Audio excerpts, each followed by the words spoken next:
নমস্কার বন্ধুরা, audio book by রমি চ্যানেলে আপনাদের সকলকে অনেক স্বাগত। আমি রমি। আমি ধারাবাহিকভাবে পড়ছি শরদিন্দু বন্দ্যোপাধ্যায়ের বিখ্যাত তুমি সন্ধ্যার মেঘ উপন্যাসটি। আজ পড়ব এর 11তম পর্ব। আসুন তবে শুরু করি আজকের পর্ব। তার আগে বলে রাখি, যদি আমার গল্প পাঠ ভালো লাগে তবে অবশ্যই আমার চ্যানেলটিকে সাবস্ক্রাইব করে আমার পাশে থাকবেন। আসুন তবে শুরু করি আজকের গল্প। স্বয়ংবরে আমন্ত্রিত রাজারা লক্ষ্মীকর্ণকে গালি দিতে দিতে স্বরাজ্যে ফিরিয়া গিয়াছেন। ত্রিপুরী নগরীতে বহুজন সমাগমে যেন সংখ্যাস্ফীতি ঘটিয়াছিল, তাহা আবার সহজ অবস্থায় ফিরিয়া আসিয়াছে। নগরীয় ব্যবসায়ী ও বিলাসিনীরা দুঃখিত, শান্তিপ্রিয় গৃহস্থেরা আনন্দিত। জল্পকেরা স্বয়ংবর সম্পর্কে নানা সম্ভব অসম্ভব কাহিনী পরস্পরকে শুনাইতেছে এবং শুনাইতেইছে। মোটের উপর নগরীর অবস্থা এখন স্বাভাবিক। রাজভবনের অবস্থা কিন্তু মোটেই স্বাভাবিক নয়। রাজমাতা অম্বিকা দেবী নিজ শয্যায় অনড় হইয়া পড়িয়া আছেন। আগে দু একটা কথা বলিত, এখনো আর তিনি বলেন না, কেবল দুঃস্বপ্ন ভরা চক্ষু মেলিয়া চাহিয়াই থাকেন।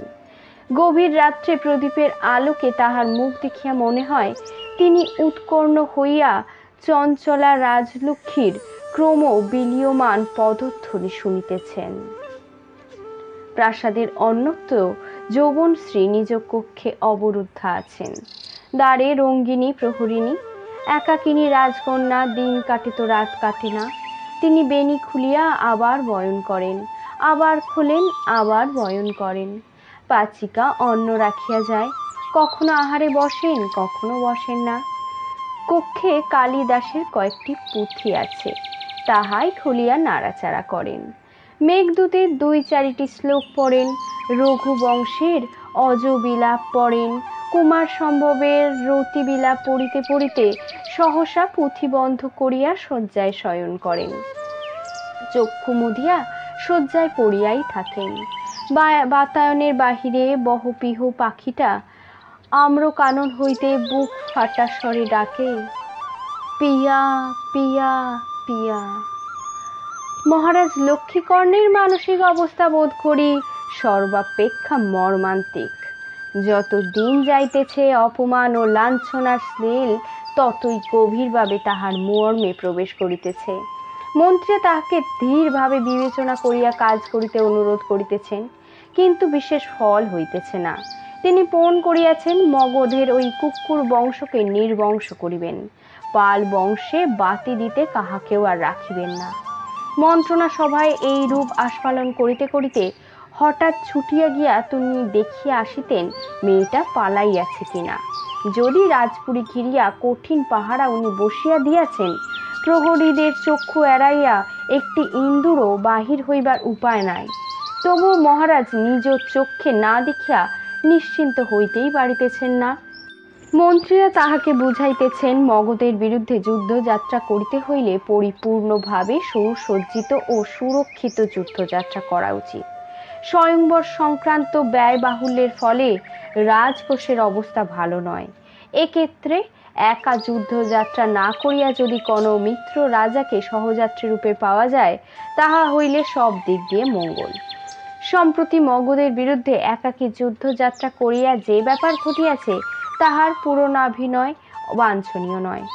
মহারাজ লক্ষ্মীকর্ণের ওইখানেই সবচেয়ে বেশি ব্যথা। তিনি ক্রোধে লাফাইতে লাগিলেন। গণ্ডল চূড়ামণি নয়পাল যুদ্ধই জানে না। দীপঙ্কর ও তাহার পিশাচগুলা না থাকিলে তিনি দেখিয়া লইতেন। এখন দীপঙ্কর তিব্বতে গিয়াছেন, তাহার পিশাচগুলো সুতরাং নিস্তেজ হইয়া পড়িয়াছে। এইবার তিনি দেখিয়া লইবেনই। নয়পালকে ধরিয়া খণ্ড খণ্ড করে কাটিবেন, তারপর কাক শকুন ডাকিয়া তাহাদের ভুরি ভোজন করাইবেন। যা হোক, শেষ অবধি মন্ত্রীগণ রাজাকে রাজি করাইলেন। কর্ণাট কুমার বিক্রমাদিত্যকে পত্র পাঠাইতে হইবে। পত্র এইরূপ: স্বস্তি শ্রী মহাপরাক্রম কর্ণাটক যুবরাজ পরম ভট্টারক শ্রী বিক্রমাদিত্যের সমীপে চেদীশ্বর শ্রী লক্ষ্মীকর্ণ দেবের সাদর সংবোধন। অতঃপর স্বয়ংবর সভায় অধম গুপ্ত শত্রুর দ্বারা আমি কিভাবে অপমানিত হইয়াছি তাহা আপনি প্রত্যক্ষ করিয়াছেন। কেবল আমি নয়, সমগ্র রাজকুল অপমানিত হইয়াছেন। আপনার ন্যায় বীর কেশরী অপমানিত হইয়াছেন। সিংহের গ্রাস যদি শৃগালের দ্বারা উচ্ছিষ্ট হয়, তবে কি সিংহ তাহা সহ্য করে? কদাপি নয়। আমি প্রস্তাব করিতেছি, আসুন আপনি এবং আমি সম্মিলিত হইয়া মগধ আক্রমণ করি। নষ্ট বুদ্ধি নয়পালকে রাজ্যচ্যুত করিয়া তাহার রাজ্য উভয়ে ভাগ করিয়া লইব। আপনি পুরুষ সিংহ, অপমানের প্রতিশোধ লইতে এবং ক্ষেত্রচ্যুত ধর্মযুদ্ধের সুযোগ লইতে কখনো বিরত হইবেন না। অলমিতি। পত্রের উত্তর আসিতেও বিলম্ব হইল না। বিক্রম লিখিলেন, নরপঙ্গত চেদিরাজ, আপনি নিতান্তই বালকোচিত পত্র লিখিয়াছেন। যুদ্ধ করিয়া আমার কেশ শুল্ক হইয়াছে। কৈতর্ব বাদে আর্দ্র হইয়া যুদ্ধে লিপ্ত হইবার বয়স আর আমার নাই। আপনি যদি অপমানিত হইয়া থাকেন, সেজন্য দোষ কিন্তু সম্পূর্ণ আপনার। মগধের যুবরাজকে মর্কট বৃত্তি অবলম্বন করিতে আপনি শিখিয়াছেন। অনুরুক্তা কন্যার জন্য স্বয়ংবর সভা আহ্বান করা অতীব গর্হিত কাজ। আপনি স্বয়ংবর সভা আহ্বান করিয়া আমাদের সকলকেই অপমানিত করিয়াছেন। মগধ রাজ বা মগধের যুবরাজের প্রতি আমার কোনো ক্রোধ নাই। তাহারা আমার কোনো অনিষ্ট করে নাই। আমি কি জন্য মগধের বিরুদ্ধে যুদ্ধযাত্রা করিব? বরং আপনার বিরুদ্ধে যুদ্ধযাত্রা করিলে সেটা অন্যায় হইত না। কিন্তু আপনি নিজ নির্বুদ্ধিতার জন্য সমুচিত দণ্ডিত হইয়াছেন। আপনাকে আর অধিক দণ্ড দিতে আর চাহি না। আপনি যুদ্ধযাত্রা করিবার জন্য বড়ই ব্যস্ত হইয়াছেন। শ্রবণ করুন। আর্যাবর্তের উত্তর পশ্চিম সীমান্তে বর্বর শ্লেষ জাতির বারবার উপদ্রব করিতেছে। বহু আর্য রাজার রাজ্য তাহারা কাড়িয়া লইয়াছে। তাহারা নারী হরণ করিতেছে, মন্দির দূষিত করিতেছে। আসুন, যদি যুদ্ধ করিবার সাধ থাকে, আমার নেতৃত্বে যুদ্ধযাত্রা করুন। আপনি আমার সঙ্গে যোগ দিলে অন্য রাজারাও যোগ দেবেন।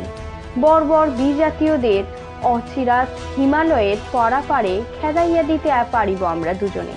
আসুন, আত্মত্রাণ রূপ ক্ষত্রিয় ধর্ম পালন করিয়া স্বদেশকে বাঁচাই। অলমিতি। পত্র পাইয়া মহারাজ লেলিহ শিখায় জ্বলিতে লাগিলেন। এমন সময় আসিল মগধের দূত। অগ্নি দাবানলে পরিণত হইল। মন্ত্রীদের মধ্যস্থতায় দূতের প্রাণটা কোনো রকমে বাঁচিয়া গেল।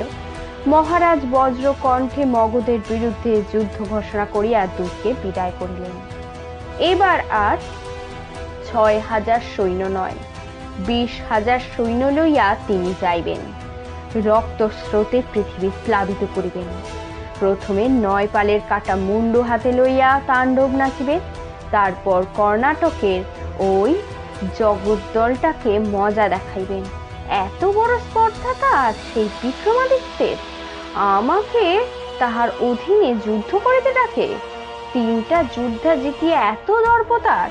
ভারতবর্ষের উত্তর পশ্চিমে সহস্র যোজন দূরে বর্বর হানা দিয়েছে, তাহাতে আমার কি? কেন আমি যাব বর্বরদের সাথে যুদ্ধ করতে? মন্ত্রীগণ রাজার মানসিক অবস্থা বুঝিয়া আর উচ্চবাচ্য করিলেন না। রণসজ্জা আরম্ভ হইয়া গেল। সঙ্গে সঙ্গে মহারাজের অবর্তমানে কে শূন্য রাজ্যে থাকিবে, কিভাবে মন্ত্রীরা রাজ্য পরিচালনা করিবেন, রাজ্য কোষ পূর্ণ করিবার জন্য কিরূপ কর ধার্য করিতে হইবে, তাহার আলোচনা হইতে লাগিল। একদিন মহারাজ লক্ষ্মীকর্ণ অবরোধ পরিদর্শনে গিয়াছেন। কন্যা যথাস্থানে আছে দেখিয়া তাহার ইচ্ছা হইল মাতৃদেবীকে একবার দর্শন করেন। ইচ্ছাটা মাতৃভক্তি প্রণোদিত নয়। মাতৃদেবীকে একটি বিশেষ সংবাদ শুনাইয়া তাহার মর্মপীড়া বাড়ানোই ছিল তাহার প্রধান উদ্দেশ্য। মাতৃদেবী তাহাকে দেখিয়া প্রীতা হইলেন না, কেবল একটি ভ্রু তুলিয়া প্রশ্ন করিলেন। তখন মহারাজ বলিলেন, শোনো, আমি মগধ জয় করতে যাচ্ছি, শুনেছেন হয়তো। এবার কুকুর দুটোকে গলায় শিকল দিয়ে বেঁধে এখানে আনবো, তারপর নর্মদার জলে চুবিয়ে মারব।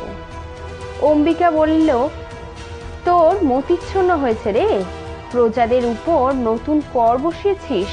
তুই যুদ্ধে গেলেই প্রজারা দেখবি এখানে ডিম্ব করবে। লক্ষ্মীকর্ণ বলিলেন, ডিম্বের ব্যবস্থা আগে থেকেই করে রেখেছি। আপনি যে আমাদের বিরুদ্ধে আবার ষড়যন্ত্র করে প্রজাদের খেপিয়ে তুলবেন, তা হতে দেব না। আপনাকে এবং যৌবনশ্রীকে আমার সঙ্গে ওই যুদ্ধে নিয়ে যাব। জননীর মুখে নিরাশার ব্যঞ্জনা দেখিয়া মহারাজ অতিশয় হৃষ্ট হইলেন এবং হাসিতে হাসিতে প্রস্থান করিলেন। অম্বিকা দেবীর মস্তিষ্কের অর্ধাংশ রোগে অকর্মণ্য হইয়া পড়িলেও চিন্তা করিবার শক্তি তাহার যথেষ্ট পরিমাণে ছিল। তিনি 2 দিন ধরিয়া একাগ্রভাবে চিন্তা করিলেন। হঠাৎ মনে পড়িয়া গেল বিগ্রহপাল ত্রিপুরীতে আসিয়া জ্যোতিষী রন্তিদেবের গৃহে লুকাইয়াছিল। তিনি পথ দেখিতে পাইলেন। মনে মনে প্রবন্ধ স্থির করিয়া পুত্রকে ডাকিয়া পাঠাইলেন। লক্ষ্মীকর্ণ ভাবিলেন, মাতৃদেবী যুদ্ধ যাওয়ার নামে ভয় পাইয়াছেন। স্তুতি মিনতি কান্নাকাটি করিয়া গৃহে থাকিবার অনুমতি ভিক্ষা করিবেন। তিনি প্রফুল্ল মনে মাতৃকোষে গেলেন। অম্বিকা কিন্তু কান্নাকাটি করিলেন না, বলিলেন, জ্যোতিষীকে পাঠিয়ে দে, কবে মরবো জানতে চাই। লক্ষ্মীকর্ণ একটু বিমূঢ় হইলেন। অবশ্য মাতার মৃত্যুকাল জানিতে তাহার কোনো আপত্তি ছিল না, কিন্তু একটা অসুবিধা ছিল। মগধ হইতে ভ্রষ্ট অভিযানের পর ফিরিয়া আসিয়া তিনি সভা পণ্ডিত তাড়াইয়া দিয়াছেন।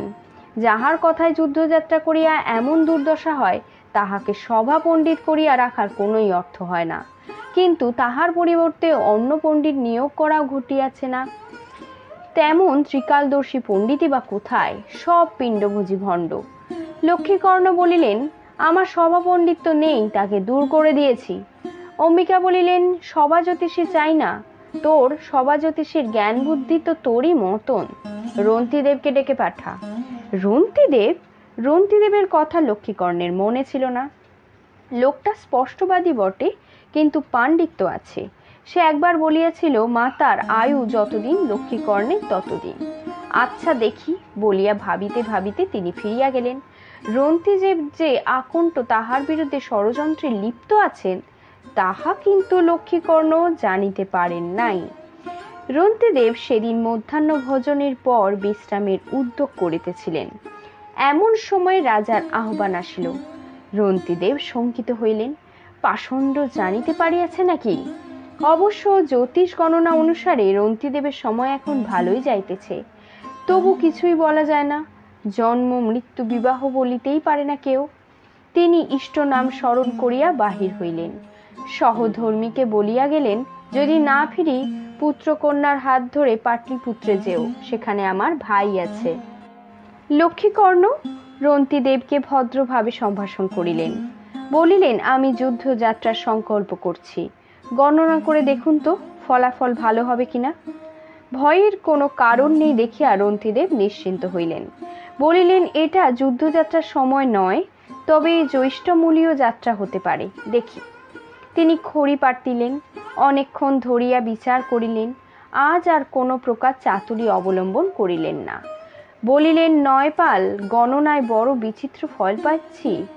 আপনার এই যুদ্ধযাত্রার জয় কিংবা পরাজয় কিছুই যে হইবে না। লক্ষ্মীকর্ণ ভ্রু বাঁকালেন, বলিলেন, তা কি করে সম্ভব? যুদ্ধে তো জয় পরাজয় আছেই। রন্তিদেব বলিলেন, কি করে সম্ভব তা জানি না মহাশয়, গণনায় যা পেলাম তাই বলছি। মহারাজ খুব তুষ্ট হইলেন না। কিয়ৎকাল ভ্রুবদ্ধ ললাটে থাকিয়া বলিলেন, পরাজয় হবে না? তাই তো? না মহারাজ। আমার প্রাণের আশঙ্কা নেই? না মহারাজ। ভালো, যদি আপনার গণনা সত্য হয়, অভিযান থেকে ফিরে এসে আপনাকে এই সভা জ্যোতিষী নিয়োগ করব। রন্তিদেব অত্যাধিক আনন্দ প্রকাশ করিলেন না, শুধু বলিলেন, মহারাজের অনুগ্রহ। লক্ষ্মীকর্ণ পণ্ডিতকে দক্ষিণা দিয়া বিদায় করিতেছিলেন। অম্বিকা দেবীর কথা মনে পড়ায় বলিলেন, মাতৃদেবী একবার আপনাকে স্মরণ করেছেন, তার মৃত্যুকাল জানতে চান। ভালো মহারাজ। এক কিঙ্করী রন্তিদেবকে লইয়া অম্বিকা দেবীর কক্ষে উপনীত হইল। অম্বিকা চোখের ইঙ্গিতে কিঙ্করী ও সেবিকাদের বিদায় করিলেন। তারপর রন্তিদেবকে শয্যার পাশে বসিতে আদেশ করিলেন। রন্তিদেব উপবিষ্ট হইয়া সসম্ভ্রমে বলিলেন, দেবী, আপনার কোষ্ঠী গণনা।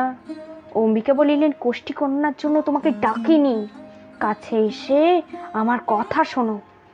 বিগ্রহপাল ত্রিপুরীতে এসে তোমার গৃহে ছিল তো, তুমি সব জানো তো? রন্তিদেব তীক্ষ্ণ দৃষ্টিতে বৃদ্ধাকে নিরীক্ষণ করিয়া সতর্কভাবে ঘাড় নাড়িলেন। বৃদ্ধা বলিলেন, শোনো, এখন মন দিয়ে আমার কথা শোনো। লক্ষ্মীকর্ণ যৌবন স্ত্রীকে ঘরে বন্ধ করে রেখেছে, কিন্তু সে শীঘ্রই মগধের বিরুদ্ধে যুদ্ধযাত্রা করবে। তখন যৌবন স্ত্রীকে এবং আমাকে সঙ্গে নিয়ে যাবে। আমাদের চোখের আলাদ সে করতে চায় না। এই সংবাদ বিগ্রহপালকে জানানো প্রয়োজন। তুমি যত শীঘ্র সম্ভব পাটলিপুত্রে যাও। সেখানে গিয়ে বিগ্রহপালকে সব কথা বলবে। লক্ষ্মীকর্ণ যখন আমাদের নিয়ে মগধে উপস্থিত হবে, তখন যেন কোনো কৌশলে যৌবনশ্রীকে হরণ করে নিয়ে যায়। আমি যত প্রকারে সম্ভব সাহায্য করব, কেমন? রন্তিদেব উদ্দীপ্ত হইয়া উঠিলেন। এই জাতীয় কার্য তাহার অত্যন্ত রুচিকর। তিনি নিজের ইষ্ট নিষ্ঠা চিন্তা করিলেন না। মহোৎসাহে বলিলেন, দেবী, আমি অবিলম্বে পাটলিপুত্র যাত্রা করব। অনেক দিন স্বদেশে যাইনি, আর কিছু আজ্ঞা আছে আমার জন্য? অম্বিকা একটু চিন্তা করিয়া বলিলেন, আমার বড় নাতনি বাঙ্গাল দেশের পুত্রবধূ। জানি দেবী, সে বড় চতুরা।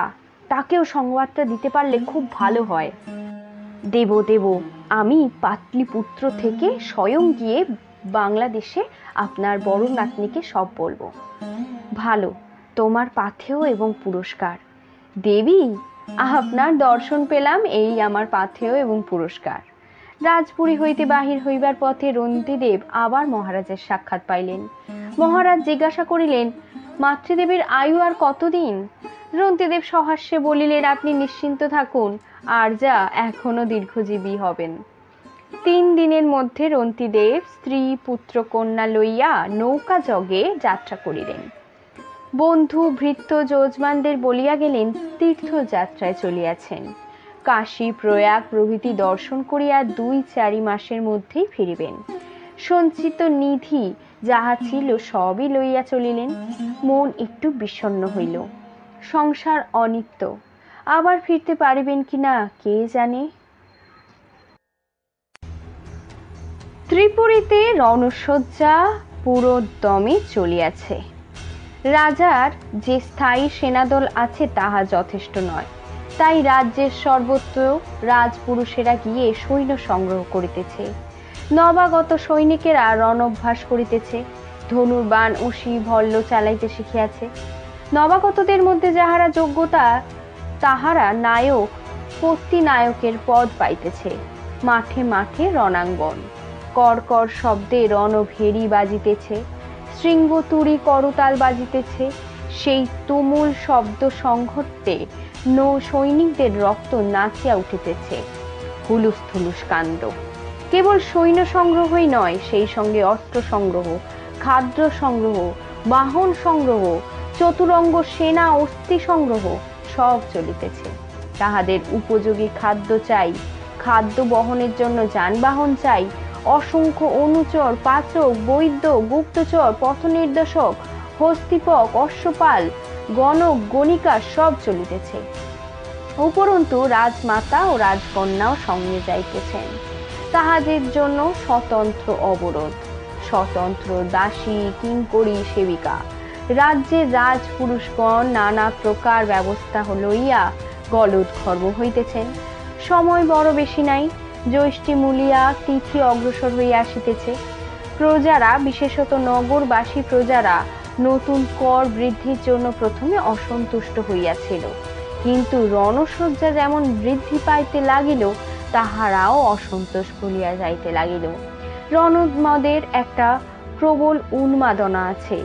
রণবাদ্য শ্রেণীবদ্ধ সেনার পদপাত, অস্ত্রের ঝনঝনা, অশ্বের রেশা, হস্তির চিৎকার সকল মিলিয়া অসামরিক মানুষকেও রণমত্ত করিয়া তোলে। যুদ্ধটা ন্যায় যুদ্ধ কি অন্যায় যুদ্ধ, সে বিচার আর কারোর থাকে না। একদিন অশ্ব ব্যাপৃতকের অধীনে এক সেনানী মহারাজের সহিত সাক্ষাৎ করিলেন। বলিলেন, আয়ুষ্মান, ঘোড়া কিছু কম পড়ছে, 3000 ঘোড়া সংগ্রহ হয়েছে, আরো 400 প্রয়োজন। মহারাজ বলিলেন, যখন প্রয়োজন তখন সংগ্রহ করো। সেনানী বলিলেন, যুদ্ধের উপযোগী ঘোড়া আর পাওয়াই যাচ্ছে না, দেশান্তরে পাঠিয়েও সংগ্রহ করা গেল না। মহারাজ বলিলেন, কি আশ্চর্য, কোনো দেশে ঘোড়া নেই? সেনানী বললেন, দূর দেশে লোক পাঠালে সংগ্রহ করা যায়, কিন্তু তাতে যে বিলম্ব হবে। জ্যৈষ্ঠ মাস আগত প্রায়, জ্যৈষ্ঠা মূলিয়া তিথিতে যাত্রা করিতে হবে, আর তো সময় নেই। মহারাজ বলিলেন, তোমরা সব অপদার্থ, যেখান থেকে পারো সংগ্রহ করো, আমি জানি না।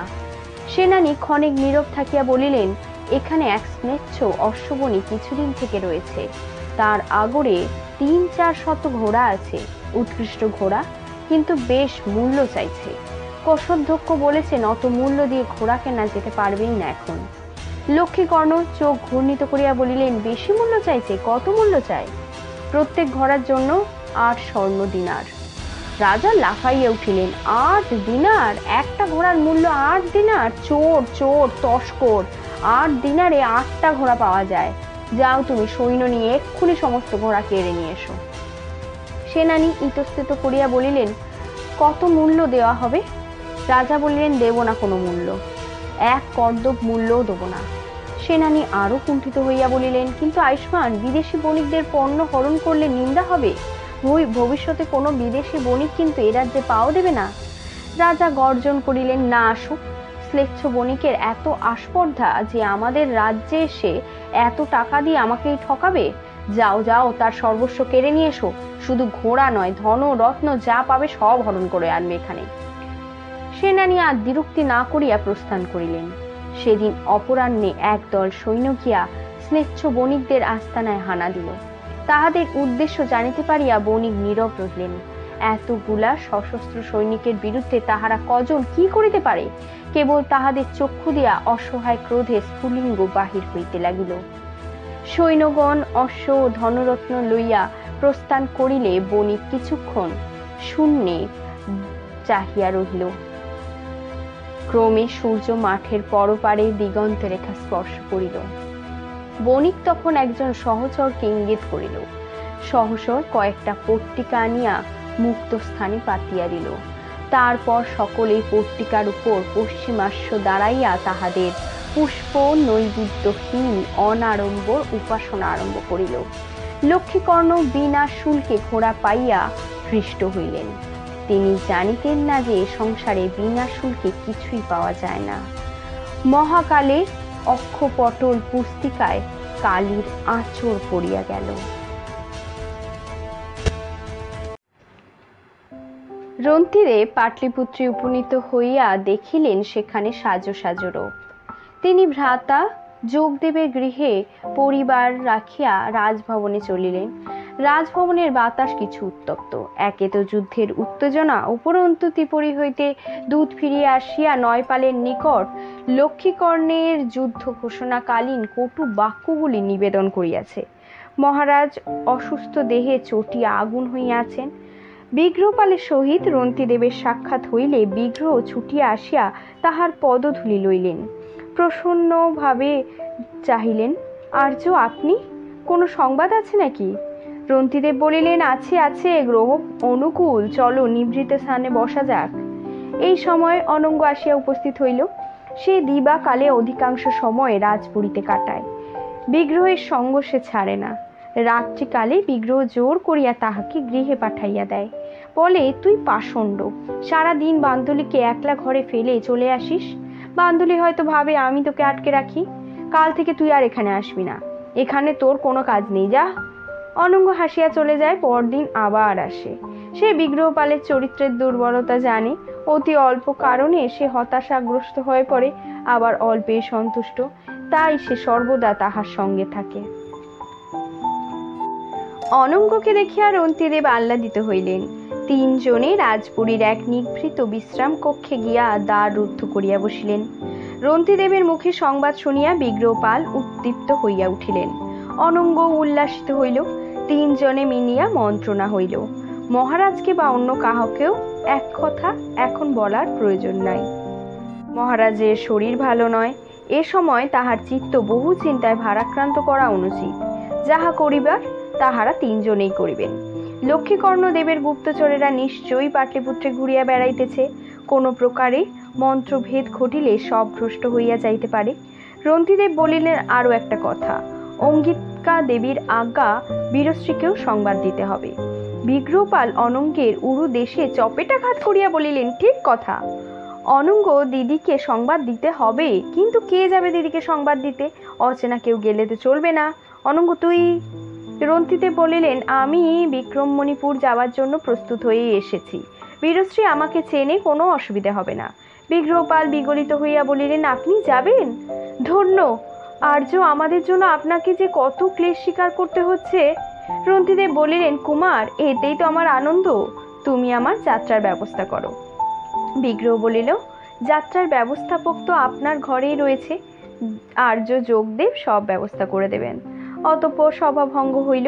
পরদিন পূর্বাগ্নে রন্তিদেব নৌকায় চড়িয়া বাঙ্গাল দেশে যাত্রা করিলেন। যে নৌকায় বিগ্রহপাল ত্রিপুরী গেছিল সেই নৌকা, দিশারু সেই একই গরুর। যাত্রার পূর্বে বিগ্রহপাল রন্তিদেবের হাতে একটা লিপি দিয়া বলিলেন, এই পত্রখানি দেবী বীরশ্রীকে দেবেন।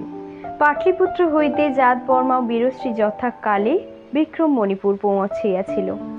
জাতবর্মা পিতাকে সমস্ত সমাচার জানাইয়া নয়পালের পত্র তাহাকে দিল।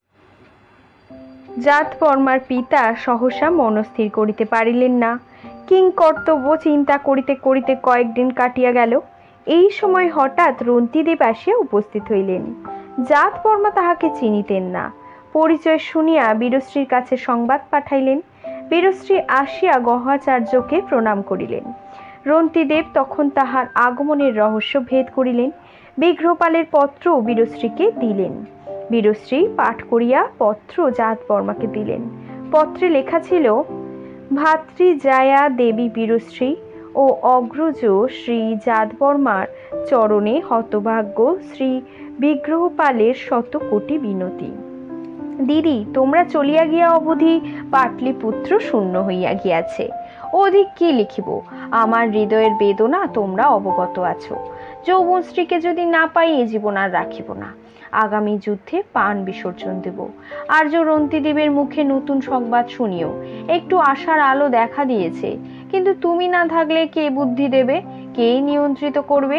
যদি হতভাগ্য এই দেবরের প্রতি তিন মাত্র করুণা থাকে, পতি দেবতাকে লইয়া নিজ গৃহ পাটলিপুত্রে চলিয়া আসো। পিতৃদেব অসুস্থ, যুদ্ধের আয়োজন চলিতেছে। অলমিতি। সপ্তাহকাল পরে 5খানি রণতরী সাজাইয়া জাতবর্মা পাটলিপুত্র অভিযান করিলেন। সঙ্গে বীরশ্রী ও রন্তিদেব। স্থলপথে 100 রণহস্তি চলিয়াছে। মহারাজ ব্রজবর্মা কর্তব্য স্থির করিয়া নয়পালকে পত্র লিখিয়াছিলেন। কুমার, জাতবর্মাকে আমার প্রতিভূস্বরূপ পাঠালাম যুদ্ধে যোগ দিবার জন্য। আমার 100 রণহস্তি আপনার পক্ষে যুদ্ধ করিবে। ধর্মের জয় হোক। জ্যৈষ্ঠ মাসে নির্দিষ্ট তিথিতে মহারাজ লক্ষ্মীকর্ণ চতুরঙ্গ সেনা সাজাইয়া যুদ্ধ যাত্রা করিলেন। সৈন্যদলের মাঝখানে অন্তঃপুর, বুদ্ধের মধ্যে পুচ্ছ। রাজমাতা অম্বিকা ও রাজকুমারী যৌবনশ্রী আন্দোলিকায় চলিতেছেন। 2টি স্বতন্ত্র আন্দোলিকা, সূক্ষ্ম পট্টাবরণ দ্বারা বেষ্টিত। অম্বিকা নিজ আন্দোলিকায় শয়ান রহিয়াছেন, 2 পাশে 2 উপস্থায়িকা। যৌবনশ্রী নিজ আন্দোলিকায় একাকিনী আছেন। তপকৃষা অপর্ণার ন্যায় মূর্তি, যেন পঞ্চাগ্নি তপস্যা করিয়া শরীর কৃশ হইয়াছে, তবু রূপের অবধি নাই। রঙ্গিনী ও দাসী কিঙ্করীরা পশ্চাতে, কেহ শিবিকায়, কেহ গোরথে চলিয়াছে। শঙ্খধ্বনি তুষধ্বনি করিয়া ডঙ্কা বাজাইয়া বিপুল বাহিনী মহাস্থানীয় হইতে নির্গত হইল। সর্পিল গতিতে মেখল পর্বতের পৃষ্ঠে আহরণ করিয়া সোন নদীর উৎস পরিক্রমণ করিয়া নদের পূর্ব পারে পৌঁছল। তারপর তীর ধরিয়া ঈশান কোণ অভিমুখে চলিল। ওইদিকে মগধ রাজ্যের মহামন্ত্রী ত্রিপুরীতে শূন্য পাল রহিয়াছেন। তাহার অধীনে কর্মসচিব হইয়া রহিল লম্বোদর। লম্বোদর এখন অনুচ্চ পদস্থ গুপ্তচর। এ পদ তাহার প্রাপ্য নয়, কিন্তু সে যৌবনশ্রীর পলায়নে বাধা দিয়া রাজার প্রিয় পাত্র হইয়াছিল। এ পদ তাহার পুরস্কার। উপরন্তু মহামন্ত্রী মহাশয়ের মনে যদি পাপ থাকে, লম্বোদর তাহার উপর দৃষ্টি রাখিতে পারিবে। চক্রের ভিতরও চক্র। পাটলিপুত্রেও রণসজ্জা সম্পূর্ণ হইয়াছে। জাতবর্মা, বীরশ্রী ও শত হস্তি উপস্থিত। গুপ্তচরেরা প্রত্যহ আসিয়া ত্রিপুরীর সংবাদ দিতেছে। লক্ষ্মীকর্ণ সোন নদকে পাশ কাটাইয়া পূর্ব তটে উপস্থিত হইয়াছেন এবং সৌন সৌন অগ্রসর হইতেছেন। তিনি মগধে সীমান্তে পদার্পণ করিয়া পূর্বেই তাহার পথরোধ করিতে হইবে। যুদ্ধের উদ্যোগ আয়োজনের মধ্যেই যৌবনশ্রীকে উদ্ধার করিবার পরামর্শ চলিতেছে। মন্ত্রণা চক্রে আছেন বীরশ্রী, জাতবর্মা, বিগ্রহপাল, অনঙ্গ ও রন্তিদেব। বহু আলোচনার পর পরামর্শ স্থির হইয়াছে। দুই সৈন্যদল যখন পরস্পরের সম্মুখে হইবে, তখন বীরশ্রী মাতামহীর সঙ্গে সাক্ষাৎ করিতে যাইবেন। রন্তিদেবের বড়ই ইচ্ছা ছিল তিনি সন্ন্যাসী সাজিয়া চক্রগৃহে প্রবেশ করিবেন, কিন্তু তাহার প্রস্তাব এক কথায় অগ্রাহ্য হইয়া গিয়াছে। বীরশ্রী বলিয়াছেন, আপনি যদি ধরা পড়েন, পিতৃদেব আপনার মুন্ডটি কেটে দেবেন, কিন্তু আমার উপর যত রাগী হোক মুন্ডু কাটবেন না। অগত্যা রন্তিদেব রাজবৈদ্যের নিকট হইতে একটা অতি দুষ্প্রাপ্য চৈনিক ওষুধ সংগ্রহ করিয়াছেন। ওই ঔষধির নাম আহিফেন। ইহা বিষ বটে, আবার রসায়ন বটে। অধিক সেবনে মৃত্যু হয়, কিন্তু অল্প সেবন করিলে অনিদ্রার মহৌষধ এটি। এই পরম বস্তুটি যৌবনশ্রীকে উদ্ধার করিতে বিশেষ প্রয়োজনীয়। তারপর একদিন যুদ্ধযাত্রার কাল উপস্থিত হইল। মহারাজ নয়পাল আপন বিশ্রাম কক্ষে যুদ্ধগামীদের ডাকিয়া পাঠাইলেন। নয়পালের বাসনা ছিল তিনিও স্বয়ং সৈন্যদলের নায়কত্ব গ্রহণ করিয়া যুদ্ধে যাইবেন, কিন্তু তাহার স্বাস্থ্যের প্রতি দৃষ্টি রাখিয়া মহারানী তাহাকে যাইতে দেন নাই। রাজবৈদ্য ঘন ঘন মাথা নাড়িয়া আপত্তি করিয়াছেন। মহারাজের কক্ষে বিগ্রহপাল, জাতবর্মা, অনঙ্গ ও প্রধান প্রধান সেনানায়কগণ সমবেত হইলে নয়পাল বলিলেন, আমি অসমর্থ, তাই যুবরাজ বিগ্রহপালকে সেনাপতিত্বে বরণ করলাম। বিগ্রহপালের ললাটে তিলক পরাইয়া দিয়া পুনশ্চ বলিলেন, বৎস, তোমাকে উপদেশ আর কি দেব? তুমি বয়ঃপ্রাপ্ত, বুদ্ধিমান ও বীর। বীর কুলেই তোমার জন্ম। তোমার সঙ্গে রইলেন অগ্রজ প্রতিম কুমার, জাতবর্মা রণপণ্ডিত সেনানীগণ। এদের সঙ্গে পরামর্শ করেই সব কাজ করবে। যাও, শত্রু দলন করে ফিরে এসো।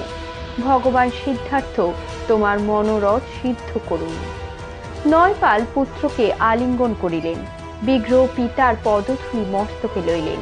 তারপর নয়পাল অন্য সকলকে আলিঙ্গন করিয়া শাস্ত্র নেত্রে বিদায় দিলেন। বিদায়কালে জাতবর্মার হাত ধরিয়া জনান্তিকে বলিলেন, তোমরা ভেতরে ভেতরে একটা ষড়যন্ত্র করেছো, আমি বুঝতে পারছি। কি ষড়যন্ত্র আমি জানতে চাই না, তুমি বিগ্রহকে কিন্তু দেখো, আর স্মরণে রেখো, আমার পুত্রবধূ যৌবনশ্রীর মুখ না দেখা পর্যন্ত কিন্তু আমার প্রাণে আনন্দ নেই। জাতবর্মা তাহার পদধূলি লইয়া বলিলেন, স্মরণ রাখো মহারাজ, আপনি নিশ্চিন্ত থাকুন। তারপর জাতবর্মা, বিগ্রহ ও অনঙ্গপাল মহারানীর নিকট গেলেন। বীরশ্রী ও বান্ধুলি সেখানে উপস্থিত। সকলে মহারানীর আশীর্বাদ গ্রহণ করিলেন। মহারানী দর বিগলিত নেত্রে সকলের শির চুম্বন করিয়া রণমঙ্গল কামনা করিলেন। দ্বিপ্রহরে মগধের সৈন্যদল শঙ্খধ্বনি তুর্শধ্বনি করিয়া ডঙ্কা বাজাইয়া বাহির হইল। সেনাদলের মধ্যস্থলে পুষ্পমাল্য ভূষিত একটি রথ। রথের চূড়ায় রক্তবর্ণ কেতু নড়িতেছে। রথ চালাইতেছেন বীরশ্রী, তাহার পাশে উপবিষ্টা বান্ধুলি। দিদি রানীও যুদ্ধে যাইতেছেন, তাই বান্ধুলিকে ধরিয়া রাখা যায় নাই। সে না থাকিলে দিদি রানীর পর্ণ সম্পুর বহন করিবে কে? রথের দুই পাশে বিগ্রহপাল ও জাতবর্মা অশ্বপৃষ্ঠে চলিতেছেন। রথের পিছনে অনঙ্গ। এ যেন যুদ্ধযাত্রা নয়, অপূর্ব এক শোভাযাত্রা। শেষ হলো তুমি সন্ধ্যার মেঘ উপন্যাসটির 11তম পর্ব। খুব তাড়াতাড়ি আসছি পরের পর্বটি নিয়ে। আজ তবে চলি, টাটা।